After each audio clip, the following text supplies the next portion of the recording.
और वो ये है कि एप्पल जो है उन्होंने कहा है कि वो 5 लाख नौकरियां जो है वो भारत में क्रिएट करने जा रहे हैं कुछ। कर दिया, आपको डिस्चार्ज लगता है कि कर वो दिया, इस वो इस डिस्चार्ज के काबिल नहीं है, लेकिन उसे डिस्चार्ज कर दिया गया है। ठीक हो गया। वजह क्या समझते हैं? वैसे तो पहले नंबर पे नो डाउट के दिल का जो मर्ज है उसकी दवाई महंगी होती है, लेकिन और इस हवाले से आप देखें जैसे कहा कि 13-14% जो है वो इंडिया मैन्युफैक्चर कर रहा है, सॉरी इंडिया के अंदर एप्पल 14% मैन्युफैक्चर कर रहा है जबकि चाइना के अंदर 41% कर रहा है। इनमें 20,000 की दवाई कैसे ले? वो कैसे लेगा, बस इस टेंशन में है। अच्छा, साथ अगर नेबर कंट्री की बात करें जिसका हम हर चीज़ में मुकाबला बड़े शौक से करते हैं जी, ये उसमें भी मुकाबला, इसमें भी मुकाबला, उधर बॉर्डर पे भी मुकाबला, इंडिया की बात करें वहाँ पे मेडिसिन एक तो सस्ती भी और वहाँ पे जो सा मेडिसिन की क्वालिटी है वो बेहतर है उसकी रोल प्ले कर रहे हैं। अब ये सुनने में आ रहा है कि 2030 तक एप्पल जो है वो को 50 मिलियन डिवाइसेस जो है, 1 मिलियन 10 लाख है, ठीक है जी, तो 10 मिलियन आपका 1 करोड़ है, तो 50 मिलियन 5 करोड़ डिवाइसेस इंडिया से तैयार करेंगे।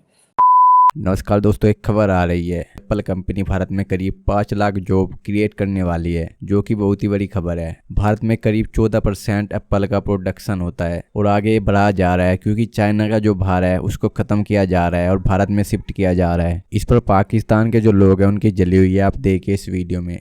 और वो ये है कि एप्पल जो है उन्होंने कहा है कि वो 5 लाख नौकरियां जो है वो भारत में क्रिएट करने जा रहे हैं कुछ अगले 3 साल के अंदर। और जो मैं कह रहा हूँ कि जो global manufacturing environment and business environment के ऊपर जो असर चीज़ डालने वाली है वो ये है कि आईफोन ने कहा है कि वो अपनी almost half of the supply chain जो है वो चीन से इंडिया की तरफ लेके जा रहे हैं। और ये इस वक्त आपको पता है 19 से इलेक्शन शुरू हैं भारत के अंदर। ये प्राइम मिनिस्टर मोदी के लिए बहुत बड़ी एक इम्पॉर्टेंट न्यूज़ है।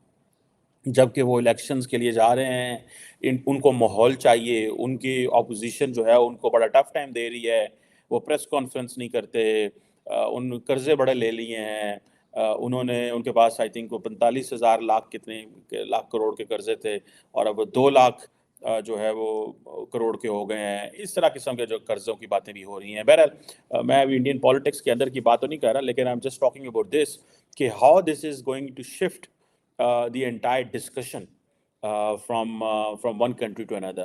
और आपको पता है हम बहुत तेज़ से एक बात कर रहे हैं जियो, हम बात कर रहे हैं कि जी अमेरिकन्स जो हैं उन्होंने फीलर्स छोड़े हुए हैं और वो कहते हैं वो ताइवान से बिजनेस निकल रहा है और चाइना से भी निकल रहा है। सो उन्होंने जिसको कहा है कि ये डी रिस्किंग है या डी कपलिंग है या इसको आप कह लेते हैं चाइना प्लस वन स्ट्रैटेजी, ठीक है। ये सारी एक ही चीज़ें हैं, लेकिन इसका मतलब ये है कि चाइना से कारोबार को निकालना है और कहीं और लेके जाना है। और ये चीज़ें अब आपको पता है एप्पल बहुत बड़ा टेक जायंट है जो कि वैल्यू एडिशन पे भी काम कर रहा है और जिसे वो कहते हैं ना कि अगर अपनी half of the supply chain वो इंडिया लेके आना चाह रहे हैं, ठीक है जी। अभी सुनने में ये आ रहा है कि जो इस वक्त जो करंटली जो डोमेस्टिक वो जो इस वक्त प्रोडक्शन चल रही है वो तकरीबन 11 से 12% चल रही है, जो कि उसको 18% के करीब लेके जाना चाहते हैं, जबकि इंडिया चाइना के अंदर को 28% के करीब है।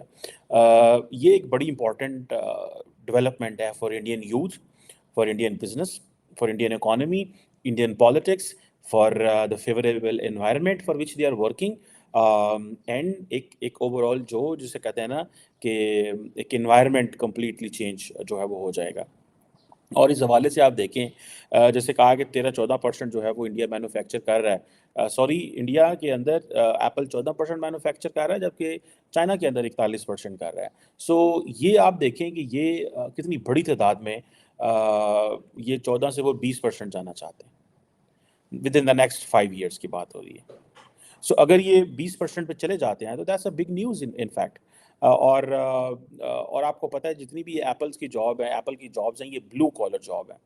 और अगर आप ये देखें कि इस तरह वो अगर कोई 1.5 लाख के करीब डायरेक्ट जॉब्स क्रिएट कर रहे हैं, 3 लाख के करीब इनडायरेक्ट जॉब्स क्रिएट कर रहे हैं, और सुनने में ये आ रहा है कि जो फॉक्सकॉन है, टाटा है, जो सेलकॉम है, ये रेजिडेंशियल फैसिलिटीज़ भी देंगे फैक्ट्री एम्प्लॉयज़ को। और तकरीबन तकरीबन 78,000 यूनिट्स प्लान्ड है तमिलनाडु के अंदर। सो इसको अगर आप सिर्फ देखते जाएं कि जिसे वो कहते हैं ना कि ये एक ब्लू कॉलर जॉब जो है उसके लिए एक बहुत बड़ा इकोसिस्टम तैयार हो रहा है। और ये ज़ाहिर बात है वो जिसे कहते हैं ना, it won't stop here. The Foxconn, Tata, Salcomp, Apple, ये यहाँ पे नहीं खड़ा होगा। और बहुत सारी जो जिसे वो कहते हैं ना, क्योंकि टाटा इलेक्ट्रॉनिक भी सप्लायर है, सेलकॉम टेक्नोलॉजीज़ भी सप्लायर है, फॉक्सलिंक, सनवोडो, बहुत सारी ऐसी कंपनीज़ हैं जो कि सप्लायर हैं टू इसको क्या नाम है, एप्पल को, और बड़ा इंपॉर्टेंट रोल प्ले कर रहे हैं। अब ये सुनने में आ रहा है कि 2030 तक एप्पल जो है वो को 50 मिलियन डिवाइसेस जो हैं, 1 मिलियन 10 लाख है, ठीक है जी, तो 10 मिलियन आपका 1 करोड़ है, तो 50 मिलियन 5 करोड़ डिवाइसेस इंडिया से तैयार करेंगे। सो 5 करोड़ बहुत बड़ा नंबर होता है। मैं समझता हूँ कि इसको अगर आप ये देखें कि ये जो एप्पल की जो प्रोडक्शन है, ठीक है, पिछले साल मेरे ख्याल कोई 1 लाख करोड़ जो है उसको उन्होंने क्रॉस किया। तो इसमें ये भी आता है कि एक तरफ वो जिसे कहते हैं ना कि एक तरफ दुनिया की बड़ी-बड़ी कंपनीज़ को एक मौका मिल रहा है कि वो इधर आ रहे हैं।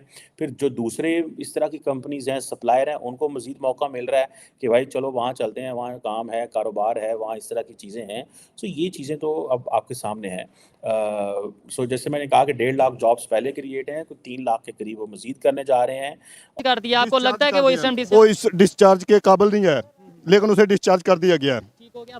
वजह क्या समझते हैं? वैसे तो पहले नंबर पे नो डाउट के दिल का जो मर्ज है उसकी दवाई महंगी होती है, लेकिन क्या वजह समझते हैं पाकिस्तान में दिन ब दिन दूसरी चीजें तो बढ़ रही हैं, लेकिन दवाई ऐसी चीज है जिसके बगैर मैं समझता हूँ इंसानियत के लिए बहुत मुश्किल हो ये सकती जो है। हमारी हुकूमत है, हमारे हुक्मरान है, मैं इनकी नाअहली समझता हूँ।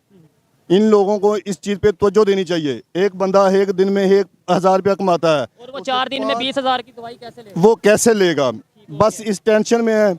अच्छा, साथ अगर नेबर कंट्री की बात करें जिसका हम हर चीज़ में मुकाबला बड़े शौक से करते हैं जी, ये उसमें भी मुकाबला, इसमें भी मुकाबला, उधर बॉर्डर पे भी मुकाबला, इंडिया की बात करें वहाँ पे मेडिसिन एक तो सस्ती भी है और वहाँ पे जो सा मेडिसिन की क्वालिटी है वो बेहतर है, उसकी रीज़न क्या होगा? उसकी रीज़न ये है कि उनके जो हुक्मरान है ना, वो तरीके से काम करते हैं। उनको पता होता है कि ये हमारा बजट है, उस बजट के हिसाब से अपने हॉस्पिटलों को पब्लिक के लिए सहूलत देते हैं। हमारे जो हुक्मरान हैं उनका ये काम होता है कि बस हमारे अपनी जैशी करते रहें, दौरों पे दौरे करते रहें। उन्हें ये नहीं पता गरीब आदमी पता नहीं रोटी भी खा सकता है कि नहीं खा सकता, और इलाज वो कैसे करवाए। ये देखें इधर सिचुएशन देखें, जो पेशेंट हैं वो किस तरीके से, मतलब हॉस्पिटल, ये एक सरकारी हॉस्पिटल और लाहौर का बहुत बड़ा मेन हॉस्पिटल है। ये बताएं हमें इंसानियत को बचाने के लिए, इंसानियत की बेहतरी के लिए अगर मेडिसिन लेनी पड़ती है इंडिया से, वैसे भी आपको पता है कि अभी भी जो लोग सुन रहे हैं ये सब, अगर कैमरामैन दिखाएं कि जो मेडिसिन है वो डायरेक्टली इनडायरेक्टली पहले इंडिया से दुबई जाती है, वहां से यहाँ आती है, महंगी होके आती है। अगर हमने लेनी है तो डायरेक्ट क्यों नहीं लेनी? नहीं, बिल्कुल लेनी चाहिए। इंसानियत के लिए, इंसानियत के नाते इंसानी जान सबसे कीमती है, हमें अपनी अना नहीं रखनी चाहिए। इंसानी जान के लिए हमें दुश्मन के पास भी जाना पड़ता है ना, उससे भी रिक्वेस्ट करके चीज लेनी पड़ेगी। पास क्या दुश्मनी खत्म करनी चाहिए। जैसे कह रहे हैं कि इंडिया से मिसाल के तौर कहते हैं वो हमारा पाकिस्तान का, लेकिन नहीं, हमें अपनी इंसानी नाते एक दूसरे के साथ अच्छे तलक करने चाहिए।